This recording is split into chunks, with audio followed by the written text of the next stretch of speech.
നമസ്കാരം. അങ്ങനെ പ്രതീക്ഷിച്ചതുപോലെ തന്നെ സംഭവിച്ചു.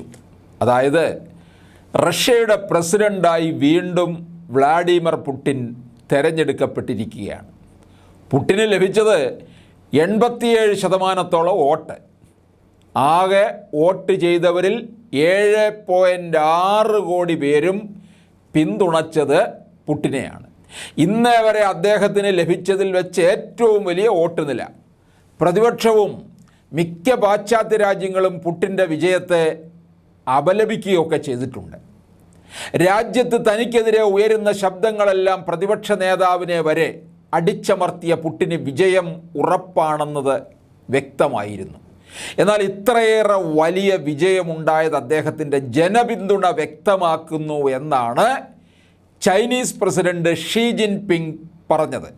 ഉത്തര കൊറിയൻ ഏകാധിപതി കിം ജോങ് ഉന്നും പുടിനെ പ്രശംസിച്ചു, ആശംസകളും അറിയിച്ചു. ഇരു രാജ്യങ്ങളും തമ്മിൽ വരാനിരിക്കുന്ന ദീർഘകാലത്തേക്കുള്ള നയതന്ത്രപരമായ ബന്ധത്തിൽ പ്രതീക്ഷ അർപ്പിക്കുന്നുവെന്നാണ് പ്രധാനമന്ത്രി നരേന്ദ്രമോദി പറഞ്ഞത്. പുടിനെ അദ്ദേഹം എക്സിലെ പോസ്റ്റിൽ അഭിനന്ദിക്കുകയും ചെയ്തു. പുടിൻ തന്നെ കൊണ്ടുവന്ന ഭരണഘടനാ ഭേദഗതി അനുസരിച്ച് ഇനി 6 വർഷം കൂടി അധികാരത്തിൽ തുടരാം. അതോടെ ജോസഫ് സ്റ്റാലിന് ശേഷം ഏറ്റവും കൂടുതൽ കാലം റഷ്യയുടെ ഭരണാധികാരിയായ വ്യക്തി എന്ന ബഹുമതിയും പുടിന് സ്വന്തമാകും. ഇത് 5ാം തവണയാണ് 71കാരനായ പുടിൻ അധികാരത്തിലെത്തുന്നത്. 1999 ഡിസംബർ മുതൽ പ്രധാനമന്ത്രിയായോ പ്രസിഡൻ്റായോ റഷ്യയുടെ തലപ്പത്ത് പുടിനുണ്ട്. 1952 ഒക്ടോബർ 7 ലെനിൻഗ്രാഡിൽ ഫാക്ടറി തൊഴിലാളിയുടെ മകനായിട്ടാണ് പുടിൻ്റെ ജനനം. നിയമപഠനം പൂർത്തിയാക്കി 23ാം വയസ്സിൽ സോവിയറ്റ് രഹസ്യാന്വേഷണ ഏജൻസിയായ KGBയിൽ ചേർന്ന പുടിൻ 90-ൽ ലഫ്റ്റനൻ്റ് കേണൽ പദവിയിലെത്തി.